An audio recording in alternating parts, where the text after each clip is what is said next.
He wore a painted smile, entertained children, and served fried chicken at political fundraisers.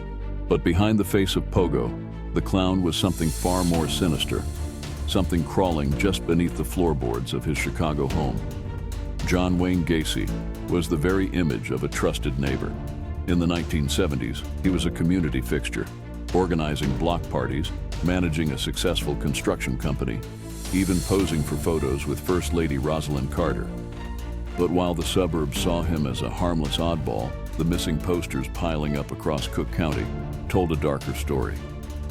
It began with boys, drifters, runaways, teenagers looking for work. They vanished one by one, their names barely remembered, until 15-year-old Robert Peast disappeared after telling his mother he had a job interview with a contractor. That contractor was Gacy, and unlike the others, Robert's case wouldn't go cold. His mother pressed, the police followed, and the mask began to slip. What investigators found beneath Gacy's house would shock the nation. The stench of death seeped through the foundation. In the crawl space, an area Gacy once joked about as a little wet but good for storage, they uncovered bodies, layer after layer, packed into trenches like a mass graveyard carved by one man's hands. Some were so decomposed, they were identified only by dental records or clothing fragments. Eventually, the number climbed to 29 under his house. 4 more were found elsewhere, bringing the final count to 33. But how did no one suspect him? Gacy was a master manipulator. He had a charm that masked a monstrous impulse. He lured boys with promises of money, work, even magic tricks. One involved handcuffs he called the rope trick. The real trick? They never came off. His crimes weren't just physical. Gacy played psychological games with law enforcement during his interviews. He split his identity between Gacy the businessman and Jack the killer.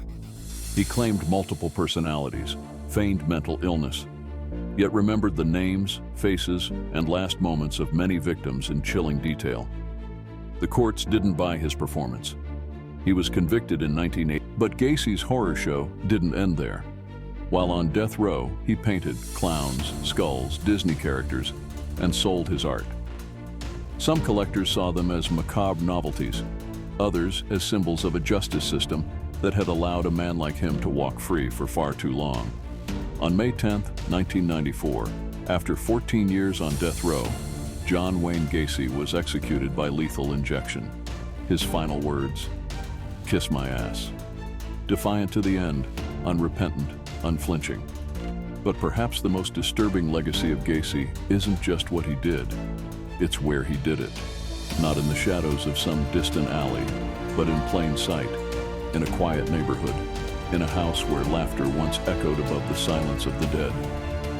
John Wayne Gacy didn't just murder, he masqueraded. He taught us that evil doesn't always wear a monster's face. Sometimes it wears a painted smile and asks if you'd like a balloon.